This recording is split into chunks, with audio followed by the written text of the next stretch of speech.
Francine. Hi, Serena. Thank you for being here on time. You turn the recording on, Michael? Oh no, sorry. Good afternoon. Hi. It's Friday. It's Friday. No, it's Thursday. It's January 13th, 2022. It feels like Friday because this is the last workshop of the week. Um, I'm happy that you are here to join us. Those of you that are doing it in person, those of you that are going to watch this after the fact. It's been a great week. I think I feel inspired and motivated to do some extraordinary things. I hope you feel the same way. And we will end this week not with like a last but not whatever, however you say that. No, we're going to end this week with like one of our greatest success stories from the Hostos Student Leadership Academy. Michael Cruz, who's gone on to do some extraordinary things. But I'll preface his speech, and he's going to talk about a lot of things, so I'm not going to give too many details. And Rena's also going to introduce him, so I won't overburden you with stuff. But I would say this: if you ever meet anybody in your journey who can tell you how to get it done, Michael is the guy. He basically, when he was at Hostos, when he was at City College, and throughout all of his career, professional and educational, he has always found a way to make it happen. He is the man of all trades, the capable of finding a way where there was none. He did it at Hostos. I personally witnessed it, and then I also watched him do it over and over again. Michael has introduced me to people that I never thought I would ever meet. He has also connected me to people that I would have never known otherwise. And I admire him both in our conversations when we talk, and I admire him from afar, watching all of his successes. As was mentioned yesterday afternoon when Yuseli was here, Michael reached out to me while we were doing one of our workshops this past fall on a Friday afternoon just to give me the great news that he was accepted to the Rango Fellowship Program, and he will probably talk a little bit about that as well. But Michael has also come previously to talk about serving his community not only here but around the world, and he is a great ambassador for not only Hostos but CUNY, and for all of the different places that he represents, whether it's his homeland of Puerto Rico, or his local residence of the Bronx, or his now residence, which I guess is somewhere around Washington D.C. He's a great representative of all of those groups, and he is a great representative of our group, and we're super proud of him, and I'm really glad that he could make some time to be with us here today. So I'll turn it over to you, Rena, to do a justified introduction for him, and I'll get out of the way. So here we go. Okay, here we go. I'll try. Hi, Michael. It's nice to meet you. Good afternoon, everyone. My name is Rena dos Santos. I'm here to introduce our guest speaker, Michael Cruz. Michael is a Bronx native and a Hostos alumni. Class of 2012. Michael studied political science and minored in public policy at City College of New York. Michael also studied abroad 4 times, including twice in Brazil, South Korea, and a partnership in a service learning project in urban farming in the Dominican Republic. He is a returned Peace Corps volunteer that served in Peru as a youth development facilitator from 2016 to 2018. Most recently, Michael was screening and I'm sorry, I'm just a little nervous. I'm just so nervous. Most recently, Michael was a screening and suitable specialist at AmeriCorps, where he worked on tactical issues involving social justice, criminal justice reform, and DEIA, diversity, equity, inclusion, and accessibility, both for members and staff. Michael is currently a placement Michael is currently a placement officer at Peace Corps headquarters, accessing and placing future volunteers for Peace Corps services. Michael is a 2022 Charles Wrangler Graduate Fellowship program, which guarantees him a job as a Foreign Service officer upon completing his graduate study. It is with great pleasure I give you Mr. Michael Cruz. Take it away, Michael. Thank you, Rena, for that amazing introduction. It is always good to come home to Hostos, especially to the Leadership Academy, where I got the start to my academic and professional career. So honored and privileged to close out Winter Workshop with all of you. It's a really good way to start the year. I remember how influential it was during my time at Hostos and beyond, because I would always come back year after year, even after I graduated. So yeah, let's get started. Hopefully we'll finish on a really high note. And I'm going to share my screen so we can get started.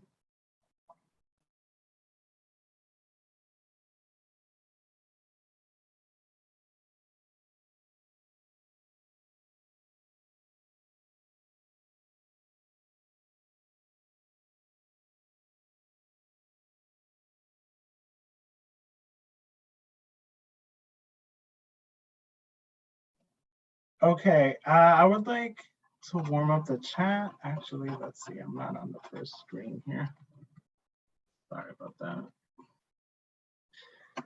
If people can just share in the chat, what does service mean to you?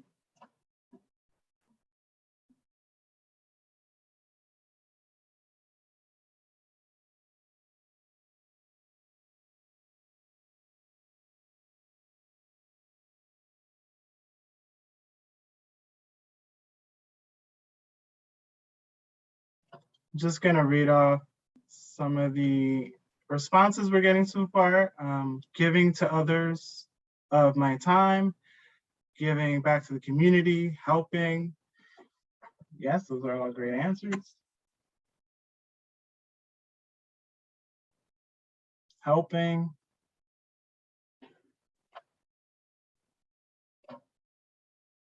Okay, let's get something other than helping.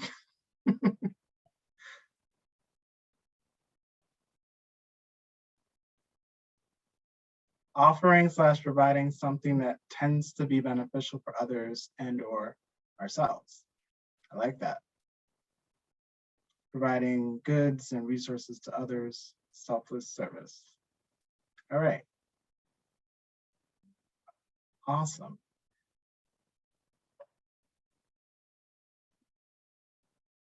Okay. Thank you so much for warming up the chat. Let's try to do an activity. I'm going to try to share a whiteboard.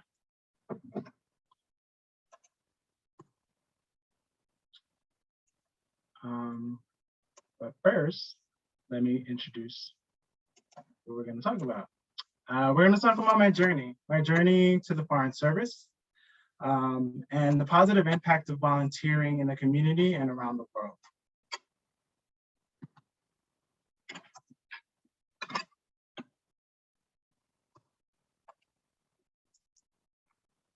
So what I would like us to do as an activity is for us to narrow down about a top 10 list of what do you do when you have a problem?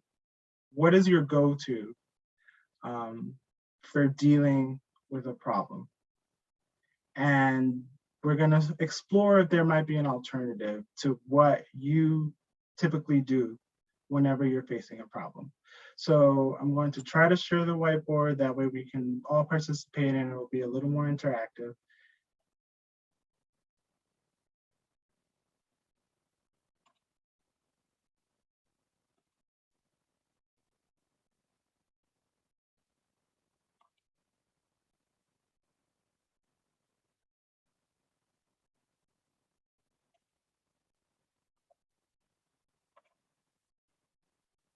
And can I get a thumbs up if we're seeing the whiteboard?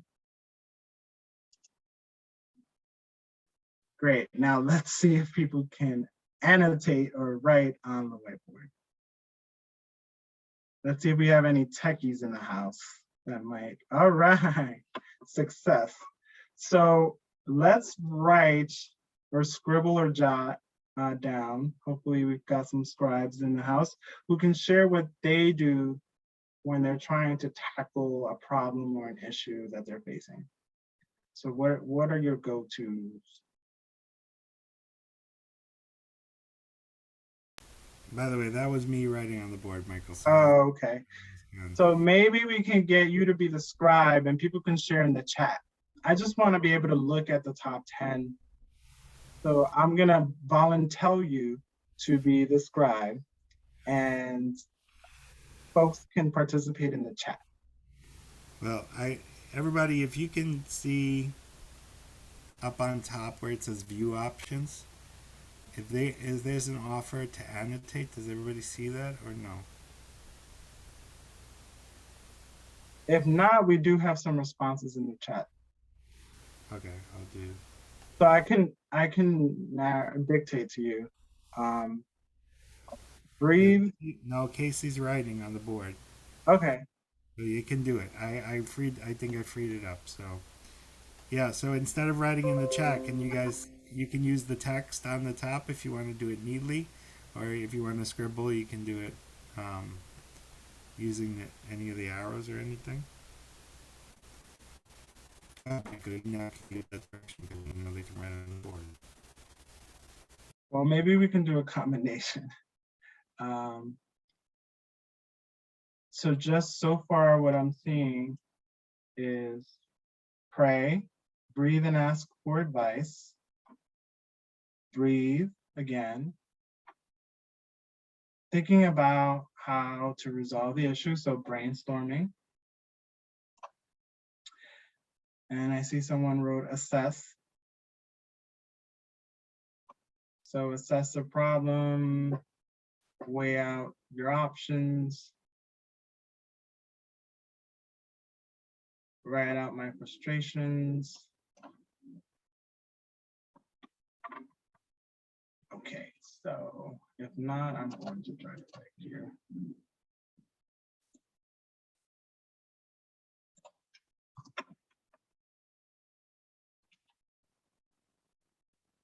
So I think we saw that ×2.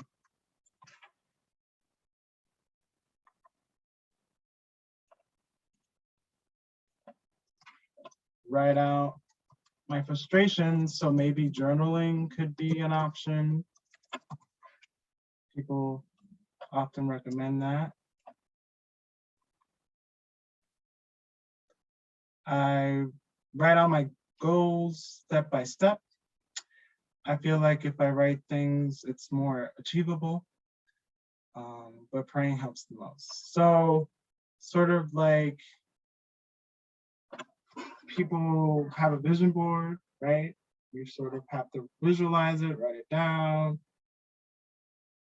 It's a good way to project it. Things like, right, the law of attraction or speaking it into existence. Those are things that I've always used as well. Reflect on it. So breathing seems important. I agree. I know some people do breathing exercises where they'll breathe in through one nostril, out through the other.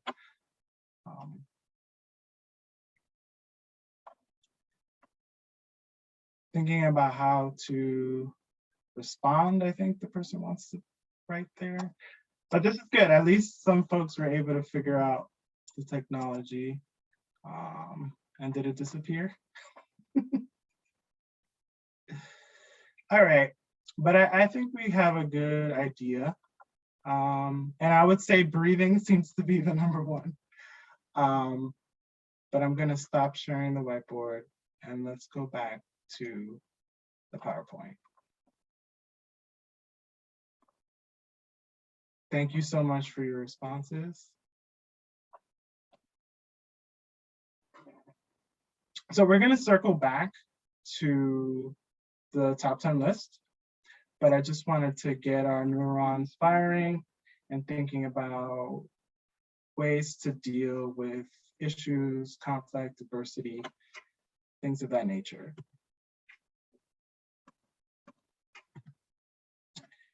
All right, so I'm gonna tell you about me. My name is Michael Cruz, as you already know. I am a non-traditional student. I went back to school at age 29. I had a couple of failed attempts at college. I was working in retail. I was unhappy at the time. I felt like it was a dead-end job. It was an honest living, but it wasn't fulfilling. I attempted college a few times. I just wasn't ready, which is why I personally think it's important to go to school when you feel like you're in the right mindset or the right headspace.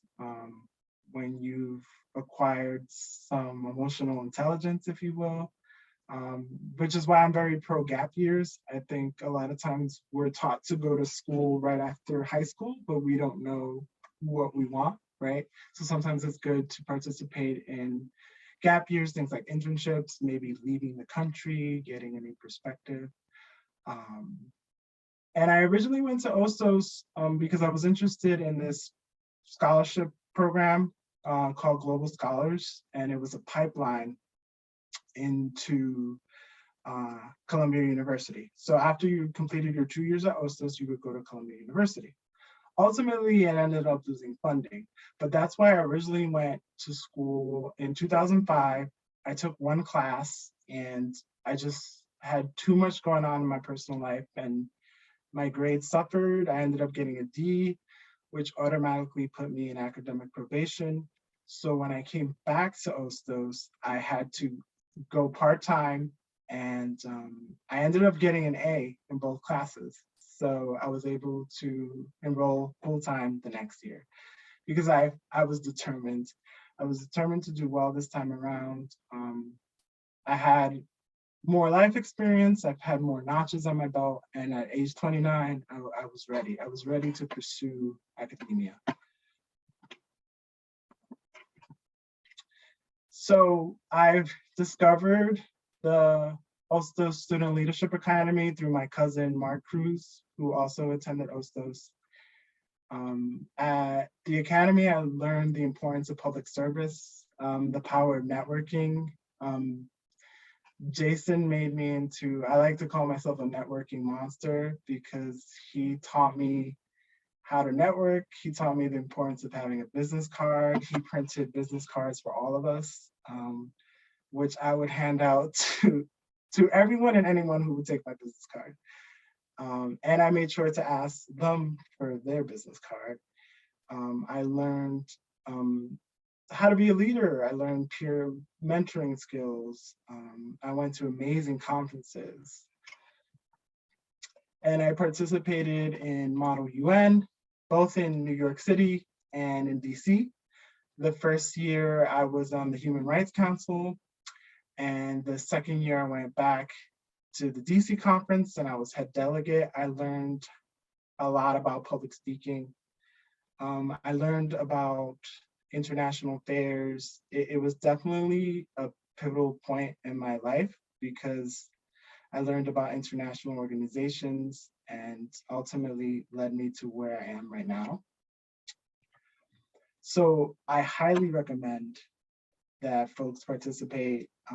Granted, I know that during the pandemic, things are different right now, but there are a lot of virtual opportunities, a lot of virtual internships with institutions, organizations like the State Department, like United Nations. So while things aren't exactly how they were pre-pandemic, there are opportunities out there. I participate in every community service opportunity that the Leadership Academy offered, like my park day, park cleanups, MLK Day of Service, which is coming up this coming Monday, 9/11 Day of Service. We would visit nursing homes like Isabella. We would do a Christmas event at the RFK Community Center in Brooklyn, Feeding NYC, where we would pack meals for low-income families during the Thanksgiving holiday. And ultimately, I was bitten by the community service bug. There was no stopping me giving back to my community. And the list goes on and on. That's why I highly recommend you to participate in anything and everything Jason sends your way, because it's just such a rewarding experience. I look really weird in that photo. I don't know why I included that of me packing some boxes. I also participated in the Malawi Leadership Academy, and I know some folks within the Hostos Leadership Academy participate. You can see, like, we did amazing things like participating with Habitat for Humanity. We did an alternate spring break. So actually 2 years in a row, I went to Syracuse and I helped build homes for underserved communities. And I got to study abroad. I knew that I wanted to actually use my passport. I had never traveled internationally. I would go to Puerto Rico almost every summer, but I never got to get that global perspective that I really desired. So I took a CUNY permit out. Just to let you know, you can participate in any study abroad experience that CUNY offers. You just request permission to take the course and you'll get a permit out. I took a Portuguese class and I also took an Afro-Brazilian history class, and it was definitely life-changing just to leave the US and get a different perspective, get that cultural and language immersion. I lived with a host family that I still keep in contact with. It was an extraordinary experience. Then this is where the networking comes into play that Jason talks about. Being that I was in student government, I made sure to get close to leadership at Hostos.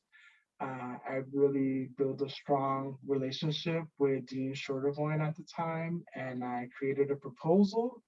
And I told her that I wanted to participate in a service learning project. I was very intentional because I knew that I wanted to do a Peace Corps. I always tried to plan ahead, and I knew that a service learning opportunity would be really strong for my resume when I applied to the Peace Corps. And I was able to acquire funding. It was fully paid by Hostos. Not to say that this happens often, but I think when you're very active in the school's community, you get to build relationships. People see you out there, they see what you're about. You kind of create a reputation or a brand for yourself. And I know people say it's important to brand yourself, but just showing up is so important. Just you being there and faculty, staff, seeing you present, they notice, right? They notice that you're active. They notice what you have in terms of what you're projecting, what your goals are. And I was able to get this opportunity fully funded. Basically, they cut me a check for $3,000, and I was able to participate in this opportunity. And that's something that I learned later on when I was in student government in City College, where I transferred to, and then later when I became part of the delegate in the University Student Senate, because CUNY also has a student government that oversees activities and issues for CUNY-wide. And these are just some photos of me participating in this urban farming project in Dominican Republic. And then this is some of the families we worked with, and we get to see their harvest. And I'm sure that Jason has alluded to, if you've been in the academy for a while, he's explained what an elevator pitch is, but ultimately no one can tell your story better than you. And an elevator pitch is modeled after the time it would take to have a conversation in the average elevator ride, right?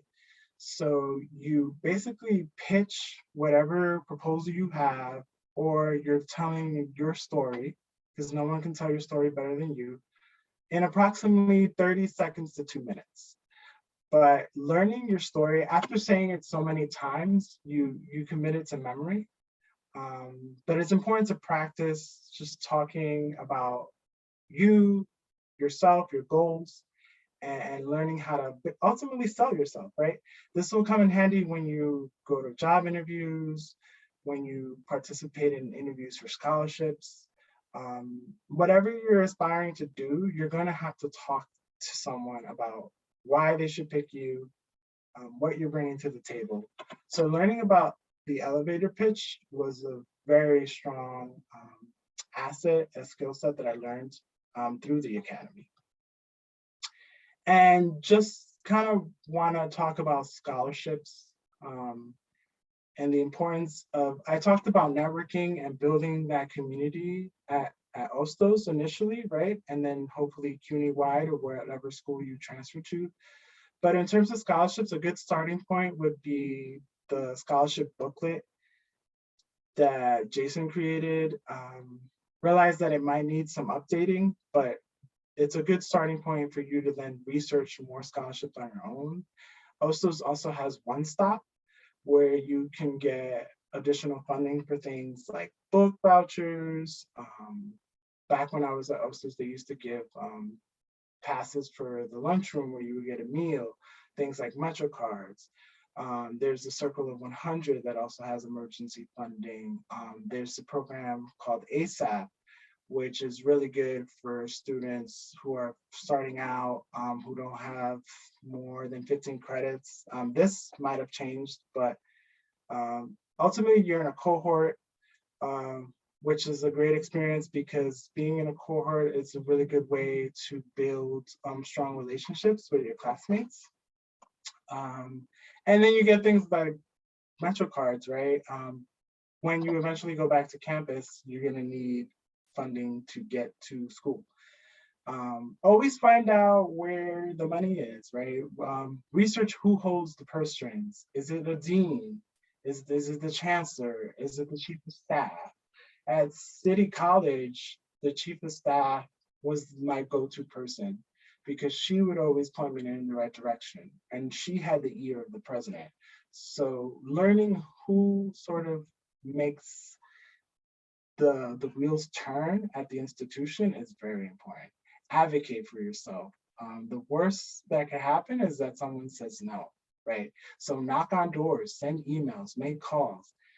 People will respond, or at least they'll point you in the right direction. And like Jason said, I never take no for an answer. So if someone tells me no, I just keep going and I keep looking. Even if it's stalking somebody on LinkedIn, but I'm gonna find out who's in charge and who can make it happen. When you get a business card from someone, email them right away. My rule is no later than like 24 hours. So I will always contact people. And if I want to build a rapport with someone, or I want to keep in touch with someone, I email them maybe every 6 months. I wish them a happy new year. I'll send them a happy holiday note. Because when I need that letter of recommendation or when I need a reference, it doesn't come out of the blue. They'll remember who I am, and it'll be easier for them to send the same letter they already wrote. They might just need to update it slightly. So it's important to keep those relationships, build them, but not only build them, maintain them. And then do an internship. I cannot stress this enough. Do an internship. It is great to get a degree, but if you have no work experience, if you don't have a resume, employers are looking for experience, right? So through Malawi, I participated in CUNY Citizenship Now, which was a paid internship. I worked with, basically it was citizenship events. I helped people apply for citizenship, apply for their N400. I also then did an internship in Washington, DC, which I got funding for through SCAD and ARPS, because at City College, I participated in the honors program. And I'll tell you a little anecdote. So I got this internship. I had funding in terms of a stipend, but I didn't have housing. I asked around campus on how I could potentially get housing, and all I literally did was send an email to the Charles Rangel Center, the point of contact there, told them what I was about to do, and they told me, well, actually, we have housing in DC at George Washington University. We have one space available. If you want, it is yours. I did have a reputation on campus, though. They did know who I was, and it was $5,000 of housing, worth of housing for an entire summer. And all I did was send an email asking a question, but I did build that network. So sometimes it's just as simple as that, as a phone call, as an email. And if they know who you are and they know what you're about and they know that, you know, you're a responsible student, you know, they made me commit to that, right? Because if I didn't go, they said I would have to pay the funding back. So obviously there was a commitment and there's that level of responsibility. And as I mentioned before, I realized that right now with the pandemic, internships look different, right? They're probably going to be virtual, or maybe there'll be a hybrid situation, but that doesn't mean you can't build your resume. You can intern for a Congress member, you can intern for a senator, you can intern for one of the city officials.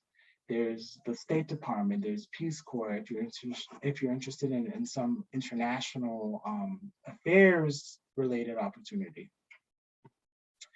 And then I continued to study abroad. I studied abroad in South Korea, and I already knew that I was interested in international relations. I was able to take courses. I took an introduction to Korean course. I took a course about North Korea and its relationship to its neighbors.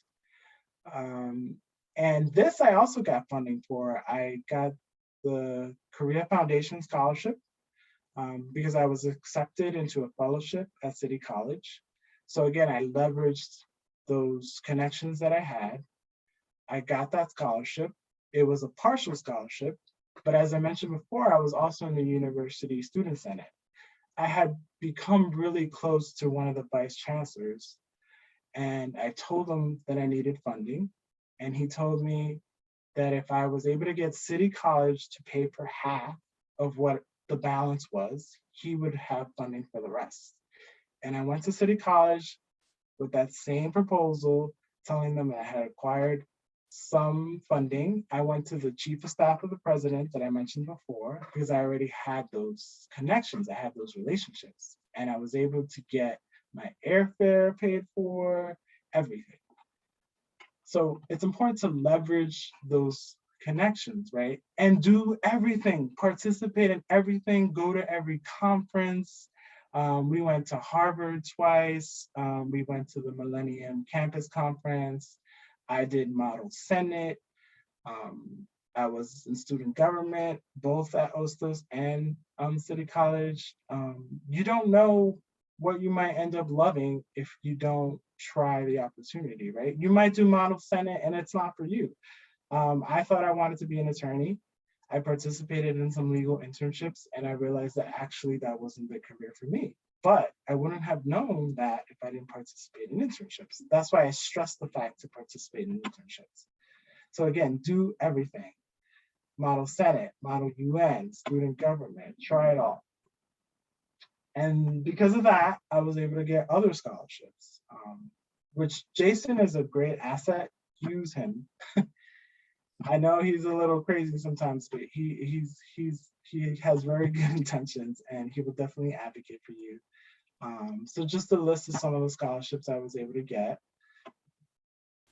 And I got to meet the late Colin Powell. That's him in that blurry photo. And just wanted to tell you about some opportunities. If you're interested in City College, there's the Colin Powell Fellowship, which is a 2-year fellowship that gives you significant funding. There's Weston, which gives you funding to participate in internships. And then there's Rangel, Pickering, and Payne. I'm currently a Rangel fellow. I'm gonna get up to $95,000 in funding when it comes to tuition and stipends and everything that I'm gonna get, because I'm going to participate in an internship this summer on the Hill with an elected official. And then the following summer, I get to go to an embassy abroad. And all of these things have happened because I was able to build this resume, because I did so many internships and because I studied abroad so much. There's the Chancellor's Global Scholarships. I was speaking to Jason earlier. It's looking like CUNY is exploring options for study abroad in the summer potentially. So look at that. I'm gonna make sure Jason passes on the slides, but I mentioned a lot of opportunities like Fulbright and the Critical Language Scholarship, where you can learn languages that are very important in international relations, like Korean, like Arabic, like Farsi, even Portuguese, which is what I studied. Hostos is a Haku school, the Hispanic Association of Colleges and Universities. Haku has a lot of funding for internships or study abroad. Like you heard in my bio, I worked at AmeriCorps. AmeriCorps is a great experience. AmeriCorps is also a very good gap year if you choose not to go to senior college right away. You would get funding if you complete the entire year. You get funding that you can use for a scholarship in terms of paying for tuition, or you can use it to pay student loans that you've already obtained. And then Peace Corps, which I'm going to tell you a little bit more about. But if you complete your 2 years of Peace Corps service, you can also get what's called the Cobra Dell Award, which a lot of schools, some schools will even give you a full ride after completing your Peace Corps service. So as you know, or you heard in my bio, I did serve in the Peace Corps. I was a youth development facilitator, and I served in Peru. And just curious if people have heard of Peace Corps, if you could share in the chat. Have folks heard about Peace Corps? Someone sharing that they go to John Jay College. Can someone tell me what Peace Corps is? Do they have an idea what Peace Corps does?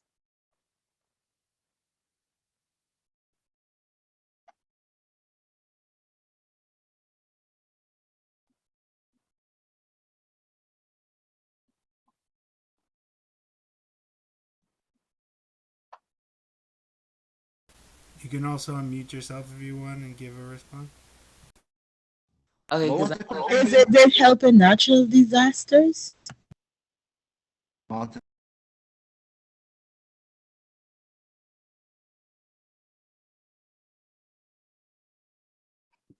Yes.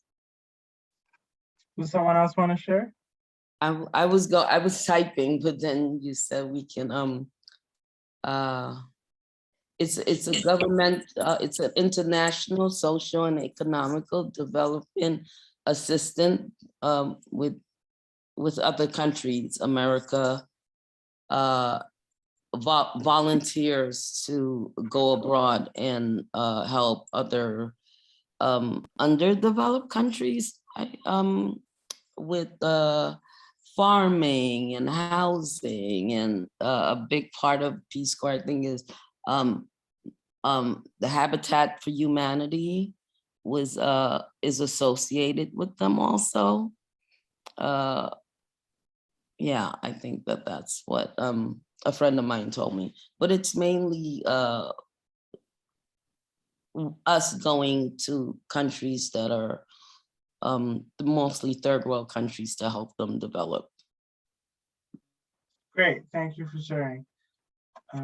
So Peace Corps is a federal agency, and Peace Corps goes to developing countries, developing nations. They have to be invited, and they do work in various sectors that you mentioned. So like youth, agriculture, environment, education. Now, in terms of Habitat for Humanity, that would be AmeriCorps. But AmeriCorps is a sister organization. Is ultimately, we like to call it domestic Peace Corps. But just to share a little bit about my Peace Corps experience, I served in Peru. It's a 27-month commitment because it's 3 months of training and then 2 months in country. And sorry, this slide sometimes has a mind of its own. I just kind of wanted to point out where I was.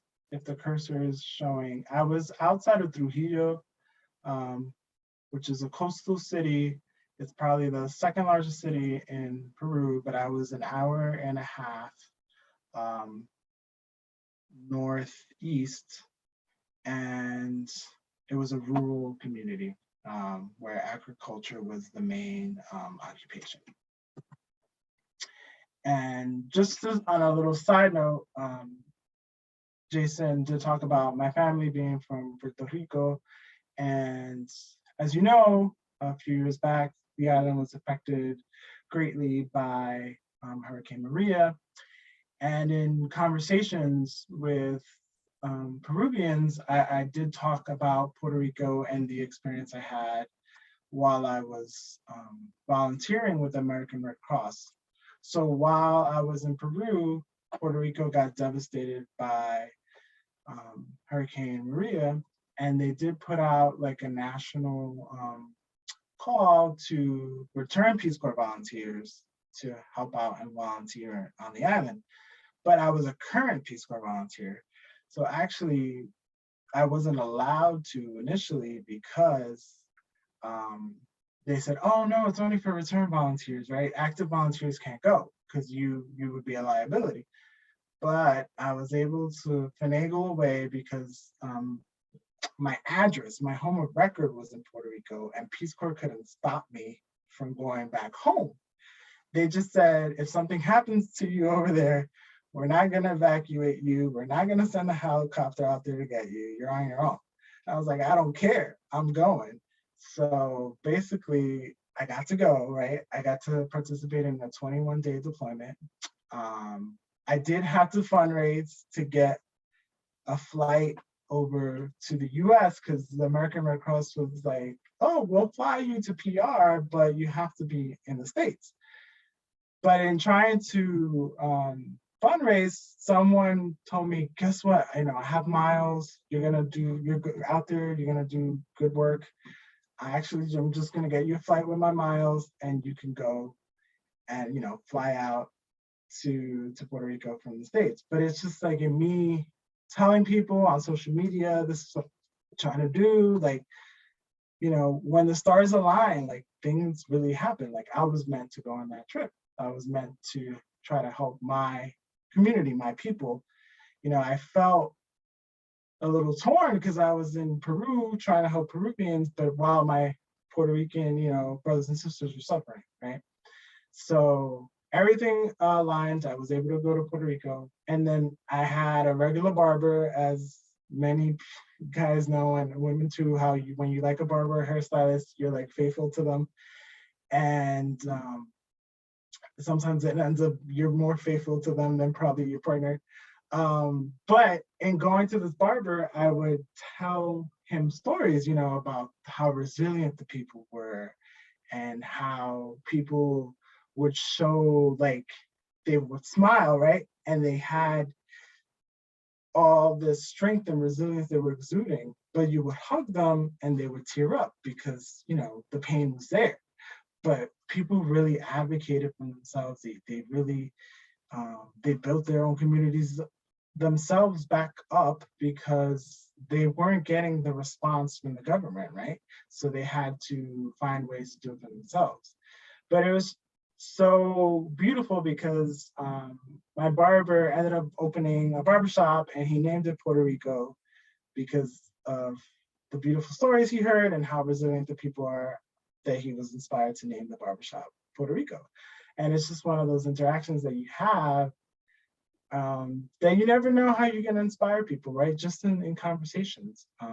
You never really know the impact you're going to have on people. And sometimes you might not see it till years later, but that's the beauty of service.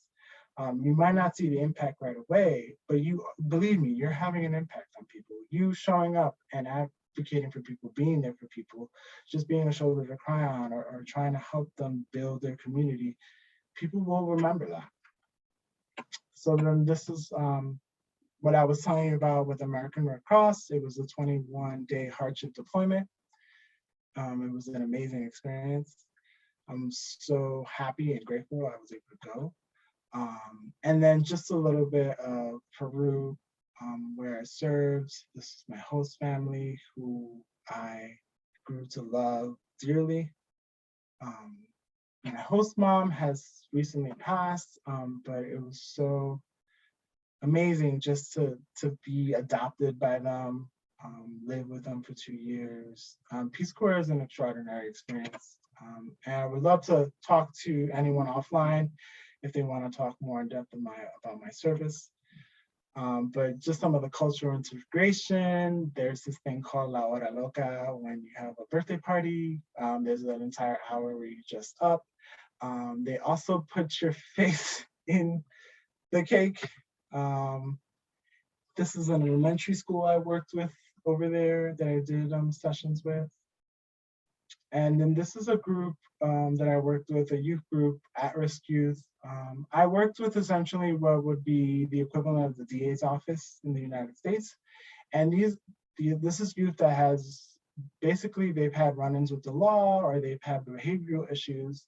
And I was working with them just on clear career planning, looking at opportunities for their own college, or if they wanted to pursue, one of them told me they wanted to be a police officer. So I looked at, what was the course of action, also how to prepare them for the college entrance exam, things of that nature. I taught summer school over there. And then I worked with local counterparts, social workers, psychologists, teachers in country. Worked with any organization that worked with the youth. And again, just to harken back on my recommendations, if you're not a member of the Hostos Student Leadership Academy, join. It's the best decision I've ever made in my life. Go to all of the events, go to the workshops, go to the conferences, apply to scholarships and programs you don't think you're qualified for. You'd be surprised. Again, go through that scholarship booklet, travel abroad. There's funding. I know it can be expensive, but CUNY has funding. And there's outside funding. And I'm happy to talk to folks about those opportunities as well. Do an internship, at least one. Do an internship. I cannot stress that enough. Build your resume. Learn a new language. Take a public speaking class. Learn about parliamentary procedures. Join student government. Remember your heritage as part of your story, your identifiers. Make sure people pronounce your name correctly. It's your legacy. And then I'm sharing some links of opportunities. AmeriCorps, where I was working. I've talked in the past about VISTA, but that's domestic Peace Corps basically. And when you complete a year of VISTA service, you get something called non-compete eligibility, which means you get a high priority when you apply for federal jobs. And the reason why, or one of the reasons why I currently have a federal job is because I served in the Peace Corps and I got non-compete eligibility, which helped me get my federal job. There's also volunteer opportunities with New York Cares. I would check them out. If you're interested in teaching English abroad, there's programs like the JET program in Japan. Chile has a program, France has a program, South Korea, Thailand, Vietnam, Colombia, Spain, the list goes on and on. Fulbright also has an English teaching assistantship, which is like in so many countries, but you could definitely look into Fulbright. And just this little inspiration corner, when sometimes I feel jaded or I feel tired or I feel burned out, I always return to this story. It's the Starfish Story. And I just want to share it with you. One day a man was walking along the beach when he noticed a boy picking something up and gently throwing it into the ocean. Approaching the boy, he asked, "What are you doing?" The youth replied, "Throwing starfish back into the ocean. The surf is up and the tide is going out. If I don't throw them back, they'll die. Son, the man said, don't you realize there are miles and miles of beach and hundreds of starfish? You can't make a difference. After listening politely, the boy bent down, picked up another starfish, and threw it back into the surf. Then, smiling at the man, he said, I made a difference for that one. And, sometimes a problem can seem enormous and you feel like you can't make a difference, but you never know who you're going to make a difference for. Even if it's for one person, it's worth it. It's worth it. It's worth it. And, that's why I've committed my life to public service. It's something I'm passionate about, and it's something I love doing, and it's something that's been extremely rewarding. And circling back to that activity about what you do when you're down, what you do when you're depressed. And for me, I've learned that just whenever I'm feeling down, I focus on other people. It's the best thing to do to get yourself off your mind. Go help somebody. Go help your community. Someone is going to be worse off than you. Not to say, self-care is important. Always take care of yourself, take care of your mental health, take care of your wellness. But it can be very helpful to serve, and you'll feel better about yourself and you'll feel better about life. And I'm sharing my mantras, but I always tell myself when I'm feeling imposter syndrome is like, I've got this. And I'm not gonna let anyone tell me I can't make a difference. I'm not gonna forget where I came from, the Highbridge section of the Bronx, from the poorest congressional district in the United States. And I'm gonna end up in the Foreign Service, right? Who would have thought when I was growing up in the Bronx, in the South Bronx, that I was gonna end up in the Foreign Service? I would have never thought that. So, just believe in yourself, believe in your journey, and take it day by day. I'm sharing my contact info. There's my email, there's my LinkedIn. I'm happy to keep talking. I think we're gonna have a little Q&A space. And so I'll give it back to Jason.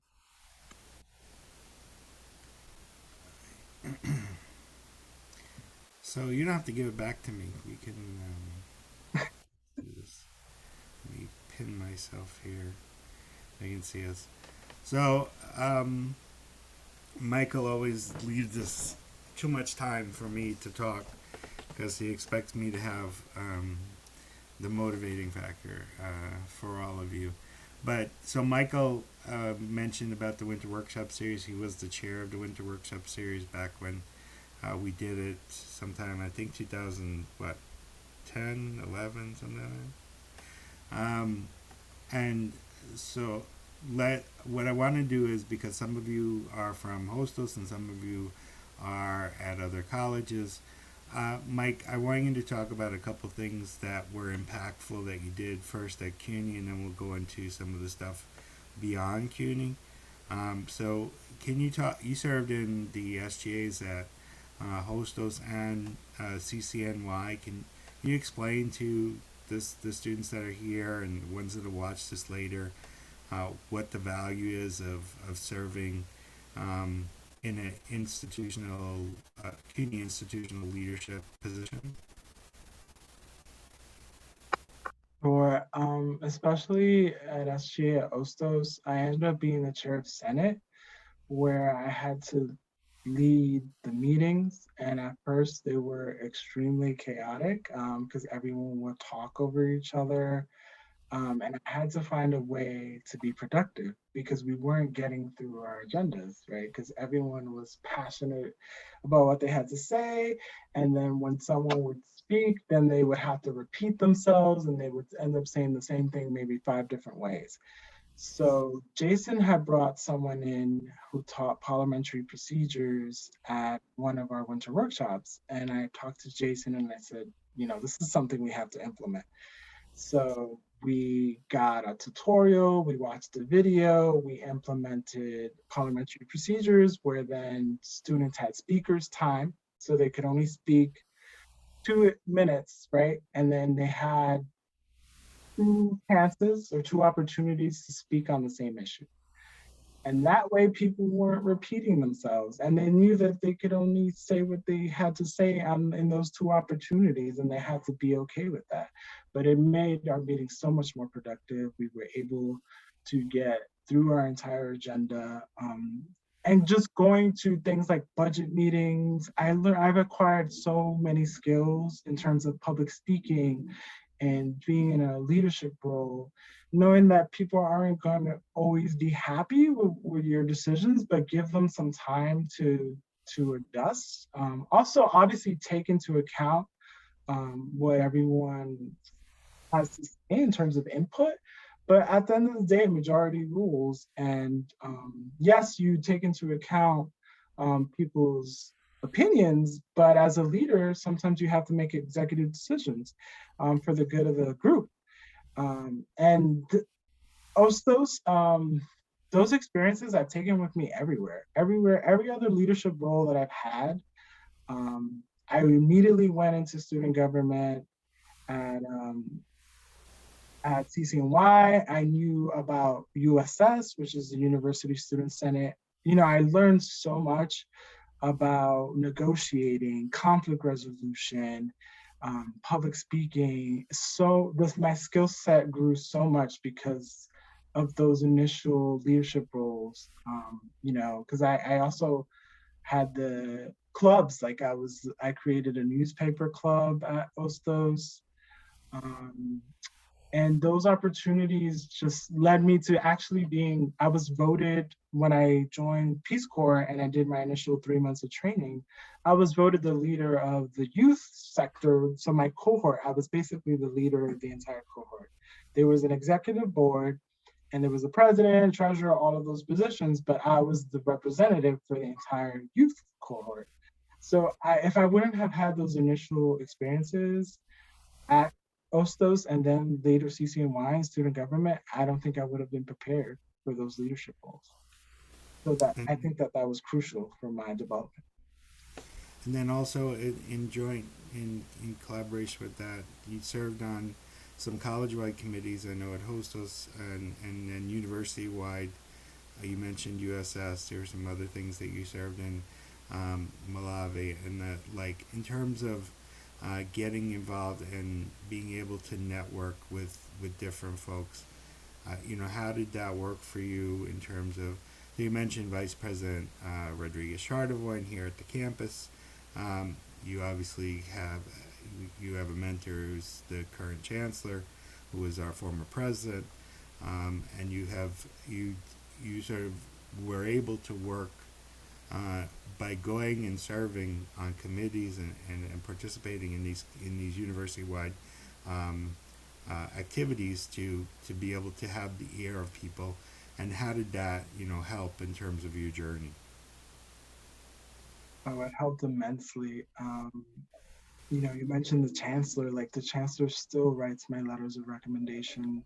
I mean, the chancellor was definitely been a mentor, and you know, he was the president at the time at Hostos. Later became the president of Queens College, and then ultimately the chancellor of the entire CUNY system. But I think what was most important was me, like you said, being a part of those committees. I had FaceTime with all these people. Like, I was in the same room with them. They knew who I was. They heard me speak. And I made sure to talk to them, to initiate conversations, breaking the ice.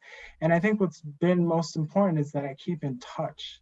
At least once every 6 months, I would say I send, or maybe more, I send the chancellor a message and I just tell them, you know, this is what I'm up to. Hope you're doing well. These are relationships that I fostered and that I've maintained. And I think the most important part is maintaining those relationships. But it's just simple as just being sociable, using your interpersonal skills, just breaking the ice, introducing yourself, telling them, you know, my name is Michael Cruz. At the time, I was a liberal arts major. At the time, I thought I wanted to be a lawyer. You know, your elevator speech, that pitch is probably a good way to break the ice, and they're going to remember you. And if you keep in touch, they're not going to have an issue to write you that letter of recommendation or to be a reference for a job. I can't tell you how many times I bugged Jason for letters of recommendation. So I think it's, be a little fearless, but just being approachable, just being friendly. Um, and then once you break that ice, just maintaining those relationships. But me saying yes to every opportunity and everything Jason threw in front of me, I never said no. And I know it's different for everybody because you have your own responsibilities and obligations, but I think prioritizing one internship, even if it's a few hours a week, will make all the difference. Get that on your resume. Okay, and then the other thing in terms of the networking portion, so you mentioned the conferences. You obviously did the Model United Nations in New York and DC. You did the Millennium Campus Conference, which we did at Harvard, Northeastern, and you did it in New York even before I was involved, at Columbia. And then you also did a number of legislative conferences up in Albany, including doing the Model Senate as part of one of those. Can you talk about the different types of networking that you did at each of those different types of conferences? Sure. So we went to Somos El Futuro multiple times. We went to the Black, Puerto Rican, Hispanic caucuses. I went to every event. CUNY used to have a luncheon. Jason has taught us to put the Ostos pin on everyone. So usually we would always walk up to the chancellor, all the vice chancellors, elected officials. We're always putting the Ostos pin on everybody and their mama. And I think that also made Ostos students stand out. Um, and there was that recall, that memory, like, oh yeah, I know Ostos. You guys always put pins on us. And, you know, a good rule of thumb for me when I'm networking with someone, if it's an elected official and I don't know who it is, I'll Google them, right? And I'll find out some policy issue that they're interested in. So before I walk up to them, I'll find some common ground and I'll say, oh, you know, um, immigration reform is it's like, a top priority for me. I'm very interested. I'm passionate about it. I would love to help you, work with you, or just find some common ground. Like, I remember de Blasio when I met him. He went to SEPA. I was interested in SEPA. So I talked to him about SEPA, which is the school at Columbia. It's a graduate school. Um, find some common ground, something you can talk about, something you're interested and passionate about, and then that's a good way to break the ice. If it's an elected official, or like I've met Chuck Schumer on a number of occasions, or Kirsten Gillibrand, who's one of the senators in New York. Just first of all, don't be afraid to talk to anyone because they're a human being just like you. Find some common ground, and then I always had a business card. And then what they do is they pass it on to their staff, who's probably going to send you an email, and that's opens doors for internships right there, because they see that they're like, oh, this person, is a go-getter. Or this person has good interpersonal skills, or this is someone I want on my team. Um, so I would say be fearless. I know it's a little hard at first to just walk up to people, but it gets easier as you go. Um, and everyone else is doing it, right? Everyone else is networking. Everyone else is, so it's not weird. It's not strange to be approached by a stranger who shakes your hand, pre-COVID, and like gives you a business card or strikes a quick conversation, and you just work the room. You just gotta keep it moving. And not to say that everyone you're going to meet is great or everyone you're going to meet is going to be provide this great opportunity, but it's luck of the draw. So just keep working the room, and that's what's important in networking. But you're not the only one there doing it, so it's not strange. So maybe with regards to NMUN and Millennium Campus Conference, you can talk about um, sort of the hesitation on some people's part to be involved in that, maybe networking and being in the same room as students from colleges and universities that may be deemed, whatever, and how that, Yeah. how are, you and others felt, coming out of those places as opposed to maybe, first going in there. You know what I'm saying? Well, I think there's definitely name recognition with CUNY. People might not necessarily recognize Hostos as a name, but I know that when we went to Harvard and Northeastern, a lot of times we would say we're CUNY students, or we would name drop Hostos, but people would immediately know CUNY, right? So that was definitely a conversation piece. But I think that just being in the academy taught us to be very confident. Um, and like anything else, you get better at it with practice. So like the more events you go to, the more comfortable you are in that environment, and the easier it gets to just approach people and oh, I'm interested in this senior college, and you go to such and such school. Actually, I'm interested in studying political science for me, and public policy. So just find something that you could probably talk to them about. At least in those spaces, a lot of people were interested in the same like policy areas, subject matter as me. So I think it's important to find that common ground. And at the end of the day, it doesn't matter what school you go to, right? Because you're all students, you're all learning, you're all eager to learn more. And I think people are happy to talk to you. Okay, and you mentioned service, which obviously is the core value of what you do. Um, Maybe you can some students who are here um, because of the pandemic have never been able to do hands-on service. Maybe you could give them a vision of what that's like both locally and internationally. I know you sort of covered some of it, but maybe sort of like flesh it out a little bit more. Sure. So definitely, I would look at an area of interest. I would say right now, food insecurity is a big issue. Like during the time of the pandemic, working in things like food pantries, um, people need access to food. Just look at what might be a hot button issue in your local community. Um, Depends on the time of the year, but you know, you, Jason, are a great basically an asset and an access point to service, because you've been doing this a long time and you know what's going on locally. But park cleanups was probably one of the first things I did. And then during the year there are different things that the academy does, but I know that not everybody's like an OSO student. But things like New York Cares is one of the organizations I've recommended. You can look at areas that you're interested in terms of geographic location and in terms of just areas of interest. Like if you want to work at a soup kitchen, if you want to visit a nursing home, you can find that's a great resource in the New York metro area. And for me, it started out local before it expanded to international, right? My first international opportunity was in the Dominican Republic. And that was very important for me to ultimately serving in the Peace Corps in Peru. I knew I wanted to serve in Latin America. I had the Spanish language skill under my belt. But Peace Corps is also a very good way to learn a language because wherever you end up, you're going to speak the language because it's the only way you're going to survive. If it's the only way you're going to eat. If you don't learn the language, you're not going to get very far.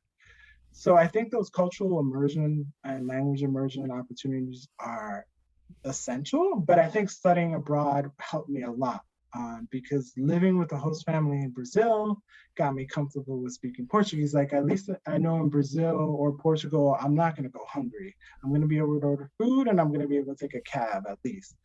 So doing things like that were very important. And I think exposure to these opportunities, these service opportunities, it'll grow, right? Baby steps, I would say, is important at first, and then the more comfortable you get in that arena, the better you're going to be at it. Um, okay, and then internship. You did an internship with Kristen Gillibrand. what's that like? You know, what does that entail? Is it sort of overwhelming, or what maybe give people an idea? You recommended internships to everybody, so what does that really mean for a college student that might do an internship while at college? Well, for me, I knew I was interested in immigration reform. And that also grew into just being into international affairs, foreign affairs, US foreign policy. So when I interned for Gillibrand, they have areas, the policy areas that they focus on. So I focused on immigration, and I was essentially a caseworker. So you get constituents calling you, they have an issue. They might have an issue with getting a passport. They might want to know, what's going on with their visa, or they're asking for a relative, they're trying to get their relative to come here on some kind of a visa. Um, or maybe getting someone a green card. Like just a letter from an elected official will help them get an update on their case. So I learned how to liaise between other agencies. um, I learned how to customer service, right? How to talk to constituents, how to be empathetic. I learned skills like, working through their computer systems and doing things like data entry or sending emails, getting better with how to write correspondence, how to write memos. These are like tangible skills that you're going to get that you will transfer to a job. So all these transferable skills you're going to get day to day at an internship, right? Um, and you can write all these on your resume. You'll have all these bullets. Being an intern, at least in for an elected official, can be very high paced, can be intense. Sometimes you might be a receptionist and you have to cover the phones. Um, but it teaches you how to work in a high, fast paced environment. You might deal with difficult personalities at time. But I think it was a really good experience, and I acquired a lot of skills that I was able to use later on. Um, and you also network there. You build relationships with people. Um, and I also know how to advocate for myself now. If I need something, I know that I can send an email or a letter to an elected official to try to expedite some issue that I'm having. So you have that insider knowledge too, now that you intern for an elected official. Okay. So then the other thing I would ask is uh, one of the things you um, talked about early on in the presentation, and is probably something that you've had to deal with on a regular basis, is what are the things that you do to overcome obstacles when they present themselves to you? Because not everything, even though you make everything seem like it's been really easy, right, to like ask for $3,000 for a trip to this place or that place, the other, or just to walk into one job or another. There obviously have been obstacles, or to drop everything in Peru and go to Puerto Rico. There have been obstacles along the way. So, what are your best suggestions on how to overcome some of the obstacles that might arise? We can't always live on the mountaintop.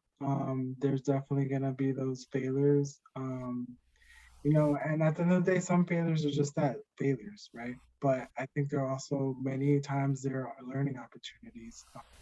For instance, I applied to Scatter Arts at CCNY. I didn't get it the first time, but I felt better prepared. I also looked for resources. I researched, right? So I would talk to people who had gotten the fellowship. What did you do? Take a look at my statement. Ask for people's advice. Have a lot of people read your statements when you're applying to fellowships. You know, do mock interviews. Prepare, prepare, prepare. Um, I ended up getting scattered the second time around. The same thing with Wrangle, the fellowship I got now. There are two fellowships. It's Wrangle and Pickering, right? And they're sister fellowships, and they all lead to you becoming a foreign service officer. I was a finalist last year for Pickering, and I was an alternate for Wrangle. So I did interview for Pickering, and I didn't get it. But I knew from going through the experience what the interview looked like, right? And I also looked for help, right? Our schools have offices that have people that are very well versed in what these fellowships look like. They're very well prepared and they can prepare you. So at City College, there's someone who works for national and prestigious fellowships, like they are a coordinator and they prepare students and alumni for these opportunities. So she looked at all my personal statements. She created an entire panel for me to practice what the interview scenario would look like. And I went through all of the motions, right? So you're gonna get, no's and you're gonna get doors closed in your face. But for me, that's always been a motivating factor because I'm very determined. Like I knew I wanted to be a foreign service officer. I knew that this is what I wanted to do with my life and my career. And I was determined. And I knew that if I had gotten that far previously, I probably could do it again. And I had the advantage of going through the process before. I knew what the interview looked like. So I would say use the resources and the people around you. There are plenty of people that are out there that would love to help you. Use those resources, but look for them, right? And then prepare. Like if you're really determined, I would say 9 times out of 10, you can make it happen. Okay, a couple more questions because you brought this up. I mean, in terms of like scholarships, you won several scholarships when you were at Hostos. You won some others. Best way to apply, what your thinking is, what your experience was. I think what's helped me the most is that once you start writing personal statements, you get better at it. Practice makes perfect. But also, I show my statements to professors, people that might have been a recipient of the scholarship previously, people that I know that have gotten a lot of scholarships in the past. And I have my go-to people at this point. But the more you write personal statements, the better you're going to get at it. And the better you're going to get at telling your story. And then just research what is the mission statement of the scholarship or the organization that's providing the scholarship. Do your homework. Learn, like, if I'm going to apply to a school, what are like the policy areas that they're strongest at, or name a professor, or name a topic area that you're really interested in. Just you learn to sell yourself.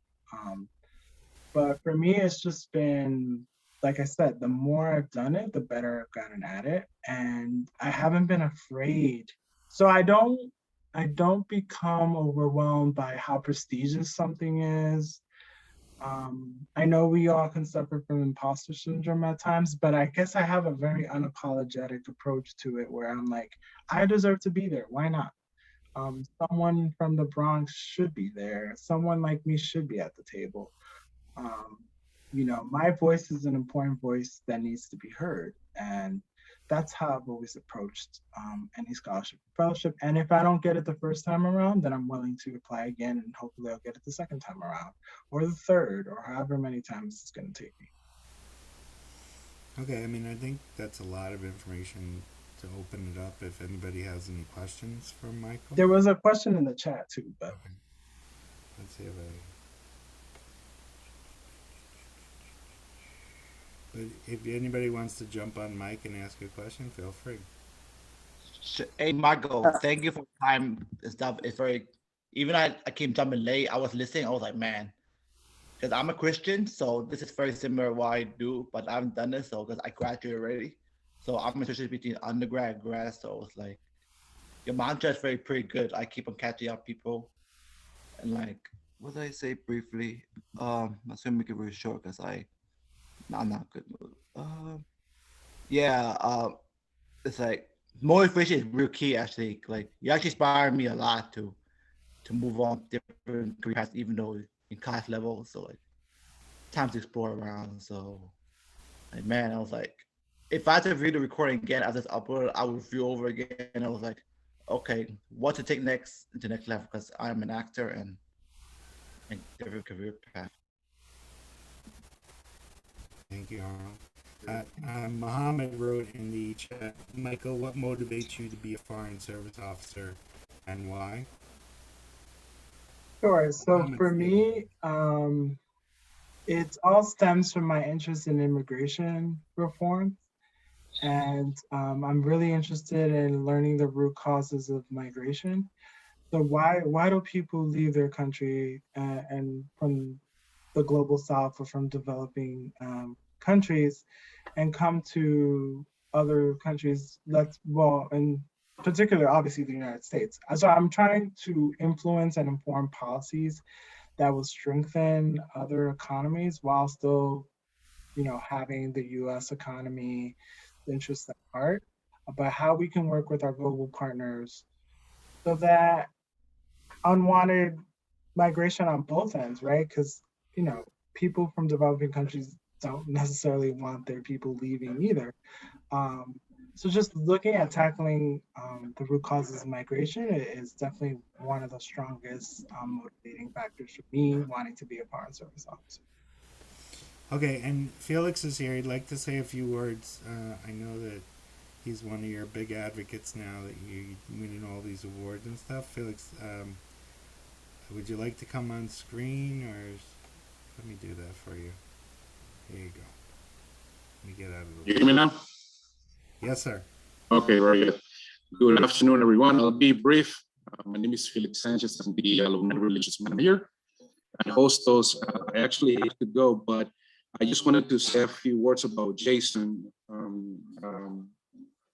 Thanks to what's happening at the Hostos Student Leadership Academy, many good things are happening at Hostos, and we could see the result on Michael, Janelle, many of you that are really trying to make a change in the community. And in particularly, Michael, in my opinion, has been a very instrumental and exemplary alumni. He's not only giving his time to share his insight, his experiences with all of you, but also he has helped our students as well from a philanthropic point of view. So he is really the definition of giving back to Hostos. What he's doing here today, sharing with you how to be successful, what to do out there to make a difference in the world. It's exemplary. So the Office of Alumni Relations is really proud of Michael's efforts. And I really hope that all of you could follow his steps, and all the wonderful speakers that have spoken in these workshops as well. I'm going to leave my contact information on the chat, and also how you could join our LinkedIn group as well for Hostos alumni. So again, thank you very much. I'm very proud of all of you. Michael, thank you. And thank you, Jason. I guess I will be in touch. Thank you, Felix. Thank you so much. Appreciate it. No problem. I don't know if I can pin myself again here. I gotta find myself. I can stop sharing my screen too. It's up to you both if you want to. If there are any other questions for Michael, let's see. Okay, Felix left his information. So this is my time, since we have a little extra time to embarrass Michael. I don't really know. The one great thing about Michael, Felix speaks very highly of him and has known him now for a couple of seasons. I know Michael a little bit longer than that. I met Michael actually before he was a student at Hostos. Mark introduced me. He mentioned his cousin at the very beginning here, that Mark was already at Hostos, and Michael came and joined us. And he, for the most part, he was the local comedian, making jokes all the time. But I will say that once he came in, well, even before he was a member, he was always committed to doing things. And he filmed one of our ceremonies even before he started at Hostos. And then once he got to Hostos, he basically said, "Okay, boss, what's up?" I mean, we use the term boss affectionately amongst us, because there's no bosses in our group. We're all leaders. right? And leaders are about community in our little society. But so we throw the word around boss, as sort of like a term of affection. So he'd say that, boss, what are we doing this weekend? Boss, what's happening? Are we going to the conference this year? Or we need to do this. So as I mentioned throughout the course of the week, a lot of the things that the Hostos Student Leadership Academy has done over the years has been brought to my attention by somebody. So Michael, along with Bubaki Bukhari, came to me with this idea of the Millennium Campus Conference, which was at that time was talking about the Millennium Goals for 2020, I think, right? And so they were holding conferences at the Ivy League institutions around the East Coast. And so they said we have to go, and they went to Columbia all on their own and participated in the first year. And then the next year was at Harvard. We took a group of 21 students to Harvard for this conference. And the reason why I asked him before about the navigating the waters of some of these conferences, because some folks, who participate at Hostos think that, I can't talk to people who go to Harvard, or I can't talk to people who, attend Stanford University.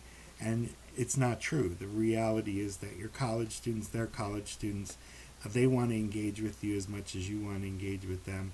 And those conversations are important to have because it allows you from whatever you're a community college student, a senior college student in CUNY, a commuter college, to understand the value, the experience that might happen when you go to a college that's bigger, outside of your normal area of living, and understand that there are benefits there. But the other thing is that there are experiences, and one of the things that we've done with it's the two things that Michael never got to do, which was to go to West Point and go to the Air Force Academy for the conferences that we go there.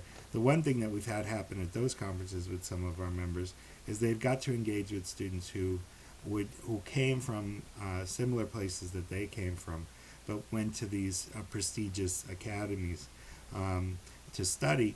And what we realized and what we learned, because I learned it too, is that there are an enormous amount of stressors, but there's a lot of similar struggles. So students who are going to private Ivy League institutions, there are a few who are having it a little bit better than everybody else, but for the most part, students are going through the same struggles.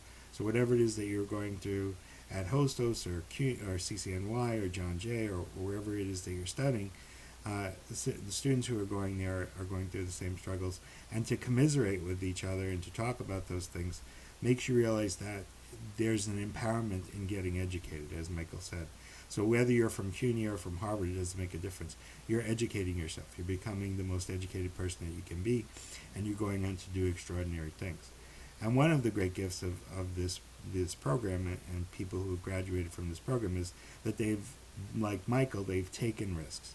So we have had students go to Columbia, we had students go to Stanford and Harvard and other places just by taking the risk, by understanding that, by being in the room, by asking the questions, by understanding that you have value by just being in the room with people, and people want to hear your story, and your story is very important and will be appreciated by the people you come into contact with, that it opens up doors to other opportunities. So not everybody in this room or not everybody who watches this video is going to want to go to Harvard.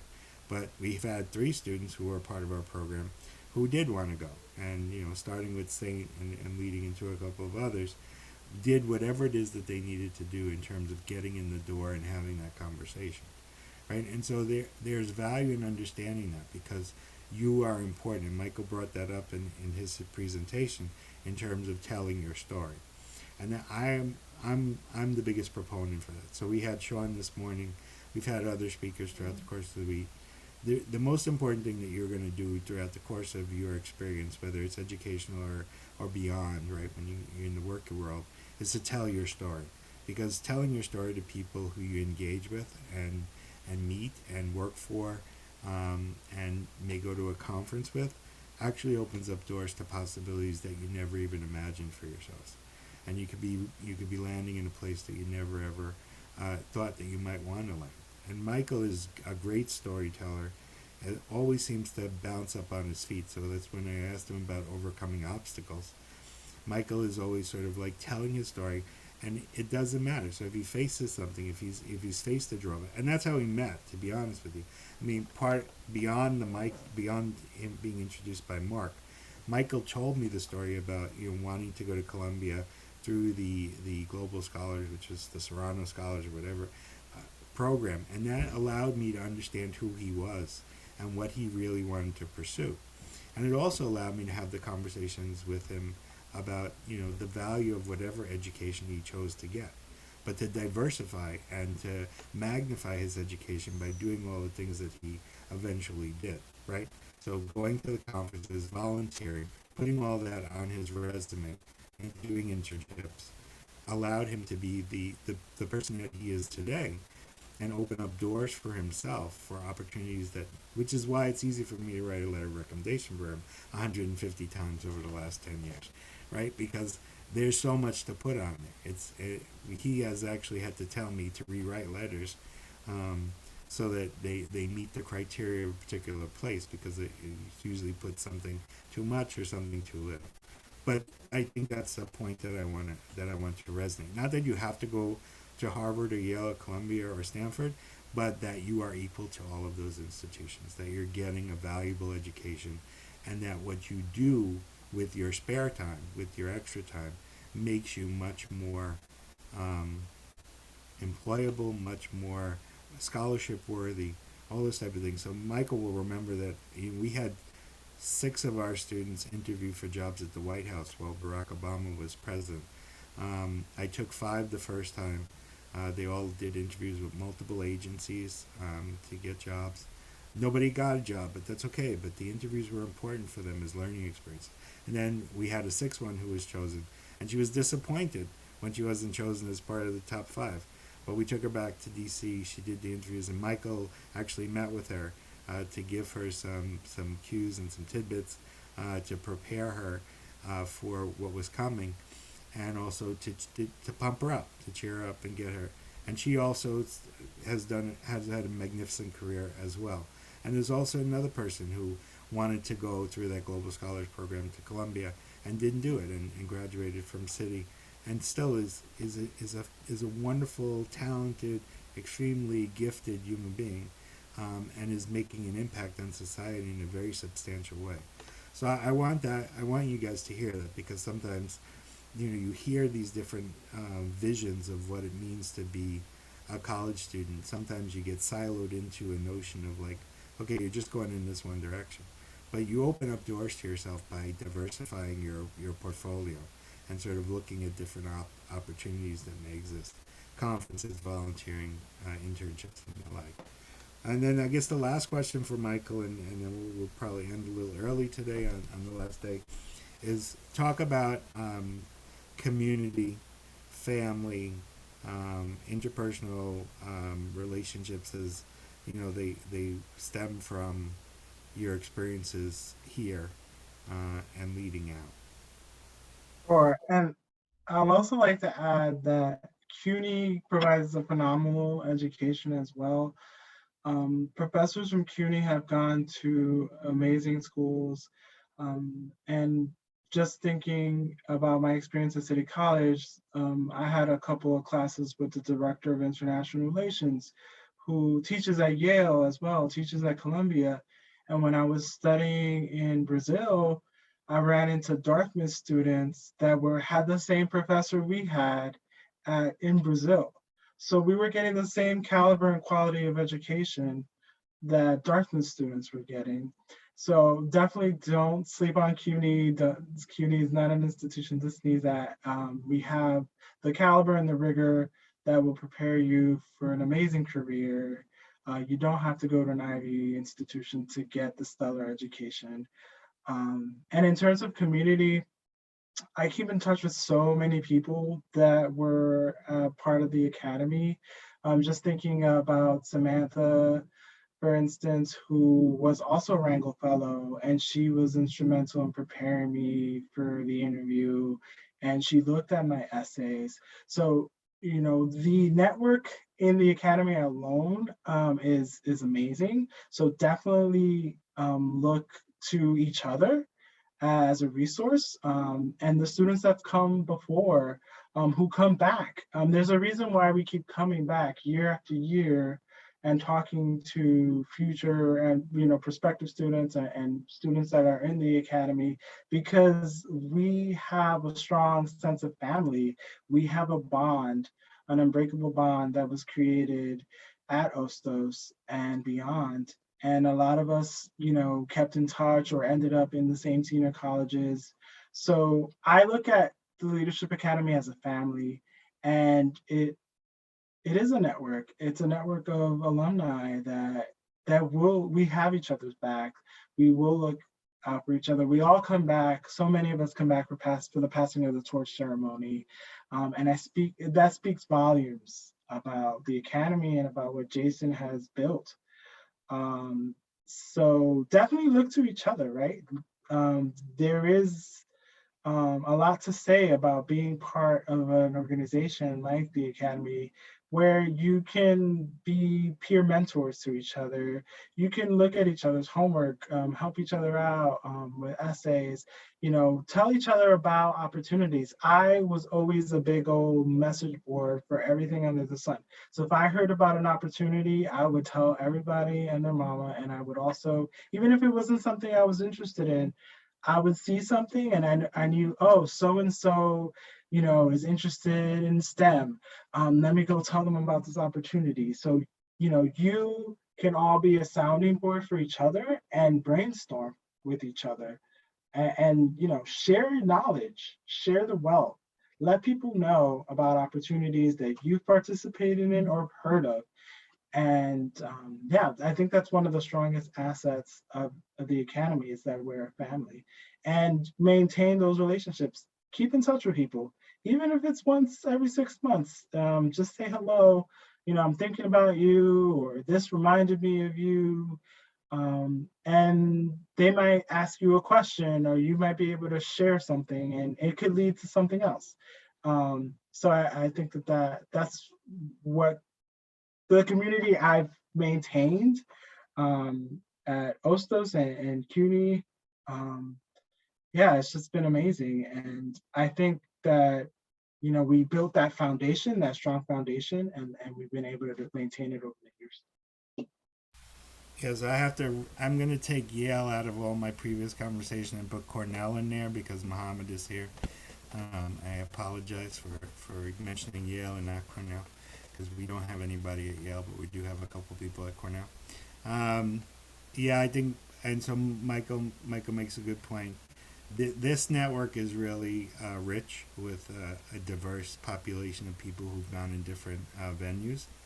It's not always like Michael, who is in public service and wants to do these things that also Samantha has done. But that there are other people, right? So Sally Seck is on this line too. She's a graduate of our program who's a nurse, and has spoken to student nurses, people who are getting into the nursing program, given them ideas about that. We have had, Bryce is a teacher now. Bryce was around when Michael was around. He got advice from some other folks who I knew who had gone into teaching education, and so he got a pretty prestigious position eventually. And so it's an opportunity to sort of network. So if you are a Hostos student, or you are participating from another campus and you want to stay involved through our volunteer corps, I'll be a resource for you. And if you have questions, I've seen some in the chat about applying for something or getting to know about something, I can point you in the right direction with different individuals who were part of our program, who are more than willing, because of their experience, to also give back and share with you. And I've done it a million times this year, even in a virtual environment. People have been, Samantha's probably the best example. Samantha graduated in 2008. She went on to go to Columbia Brown and Howard. She's now serving as a United States diplomat in Qatar. And Sam came back 2 years ago to do a workshop with us on Juneteenth about what was going on as far as racial harmony or disharmony in our country, to talk about some of those issues with 70 current and former members of the academy. But even since then, Samantha will take text messages from people and give them advice on different things that she's done and how they can do those different things. And I know that there are others. Michael obviously has done it. Yuseli has come back to talk about Model UN to students who don't know what Model UN is, and has talked to people about, if they want to get into politics. But it's a diverse group, right? So 75 different countries, in our mix. People who've gone on to do different things, whether it's on the very grassroots level of community-based organization to international organization, from studying at CCNY or Baruch or Lehman or Hunter or Brooklyn, to studying at Harvard or Cornell or Stanford, and other places that people have gone on to study. We are a network of people who care about each other, and support each other, and sort of that's my position in sort of keeping the boat floating, is that there's some sort of balance. So you all take a little risk on becoming a member or participating in one of these programs, and I feel a commitment that I have to fulfill in terms of helping you just about for the rest of your life, right? Until either you or I stop breathing is my term. Micah, you got something? Just want to share a little anecdote about Muhammad. So I met up with Jason because I was living in DC, and they went with a group to DC to do Model UN. He's like, come out to the hotel, meet some of the current students in the academy. And I met Muhammad, and he kept in touch with me. He always kept in touch with me. We exchanged information, and he actually reminded me when the Pickering and Wrangle, because I had talked about wanting to do it because he had done Kaplan, and I had applied to Kaplan and I was interviewed, but I didn't get it. So like, this is one of those stories where you apply for something and you don't get it. But he actually told me, hey, the application, has gone live, you should apply. And I did. And I ended up going to the final round with Pickering and being interviewed, even though I didn't get it that time around. I got it the second time around with Wrangle. But just how the network can still inspire you. A student that came after me has been influential in my life now. So, it doesn't even matter where you are in your journey, you can still inspire people, and you can still be a motivating factor for them to do well. So I just thought I would share that. Mohammed, you want to say something? I see your hand. Yeah, thank you so much. I would like to thank Jason. It's incredible, and you're doing an amazing job. Really appreciate. When I meet the Jason, I say, wow. Always I request the recommendation, the resource, the refer Kaplan.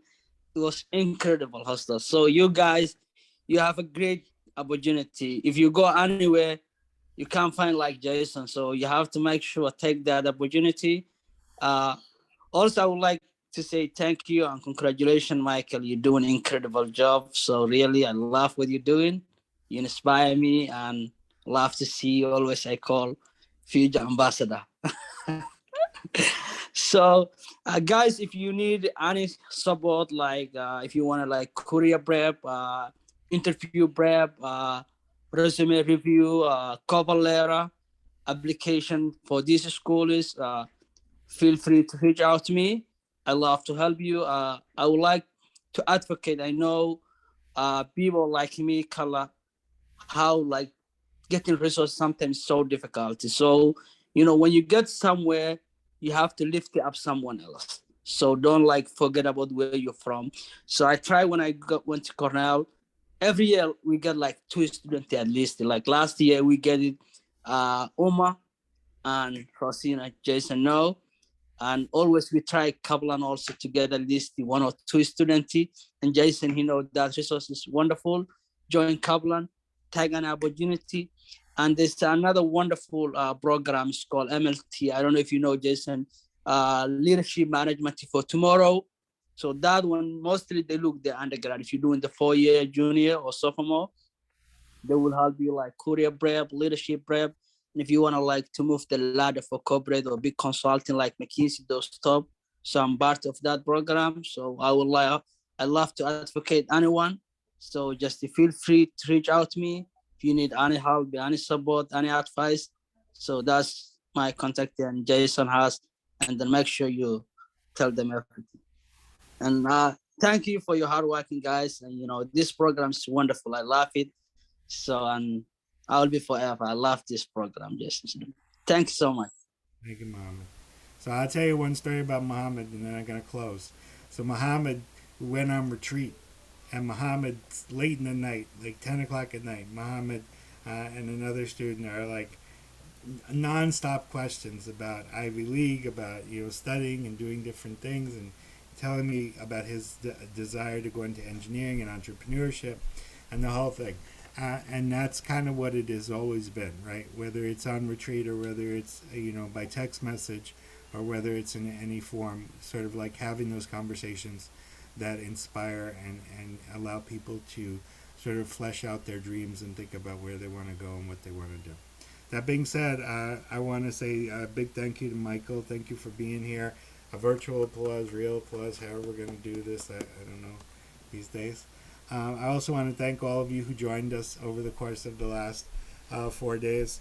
Like I said earlier in the week, I did not want to stop our winter workshop series because of the pandemic. This is our 14th year of doing it. I really wish that we could have been in the same room and broke bread together, breakfast and lunch, and done some Tai Chi and done the dining etiquette that was exhausting on the last night, which would keep me there at Hostos until about 10 o'clock tonight. But it's not possible because of the pandemic. We can be hopeful that soon enough this will be over and we'll be able to return to something normal. That being said, we're still doing things. We're going to do spring workshop series with brand new speakers. We're going to try to return to volunteering as we did in the fall, assuming that everything clears up. Unfortunately, Martin Luther King Day is not going to be possible. The one activity that I was looking at changed its hours, and it's sort of really become really strict about what can happen. So we won't be able to do that this week. It wasn't going to happen on Monday. It was going to happen on Saturday. Won't be able to do that this year. I love doing Martin Luther King Day. It's one of my favorite days to do the National Day of Service because we were going out to schools. We fed hungry people. 2 years ago, we made baby blankets. About 5 years ago, for children who were growing up with illnesses. So it's an opportunity to do that. But we're going to do some volunteer work in the spring, and definitely, hopefully, in the summer, we return to some semblance of normalcy, and we'll be able to do some of the big volunteer projects that we used to do: soup kitchens, food pantries, maybe paint a mural. That would be lovely. We haven't done that in quite a few years. So if you're interested in that, I'm going to send an email. It's probably going to come on Tuesday at this point because I realize that the Martin Luther King Day is Monday, which will have all of the information about all the speakers from the week. It'll have a survey for you about what your experiences were with the winter workshops, and it will also provide you with how you can stay in touch and continue to connect with me and the Leadership Academy. I also want to give a shout out to the folks who volunteered over the course of the week. Yanira Arias, who was our chair, who was also doing her Columbia orientation throughout this whole thing. Andre Thompson, who made one of our posters and served in my place when I had no voice. Estelle Nagambi, Bridget Buampandi Thiambayano, Isabel Nera Sanchez, Rena, thank you for Rena Dos Santos, who read the introduction for Michael today. I know I'm leaving some people out. Everybody, it's a commitment, right? So we have a group chat. When I said, can you guys help out? People didn't shake it off. They sort of said, absolutely. Even when people, had not been around for a while, they were willing to jump in and help out. I know Charles Dare was here throughout the course of the week as well, a graduate. Muhammad obviously read the introduction yesterday morning. Thank you for that. So people are always willing to jump in. They know the value of this. They know that we're a family. They know that it's about commitment. And it's always nice to see the alumni. I know Emerlin came on yesterday. So as I mentioned, Sally's on here now. Michelle Quintero was on yesterday. It's always nice to see family, even in these boxes. Of course, we'd love to give each other a hug, but it is what it is. One day we'll get back to that. So, all that being said, I want to thank you. If you missed any of the videos, I sent an email today with the link to our SLA page. All the videos will be up there tomorrow for sure, so that you can share them, or you can watch them again, or if you missed anything, you can see them. And so that's it. I mean, I do this because I feel like this day and time, very beginning of the year, is when people are most motivated and feel like they can make the biggest change. Sometimes September is so inundated with a lot of different things that it's hard to concentrate. But I feel like January, just after the new year, just after everything's happened, all the celebrations and everybody's sort of settling down and getting ready to gear up again, this week is a great week to sort of come together and talk about these things.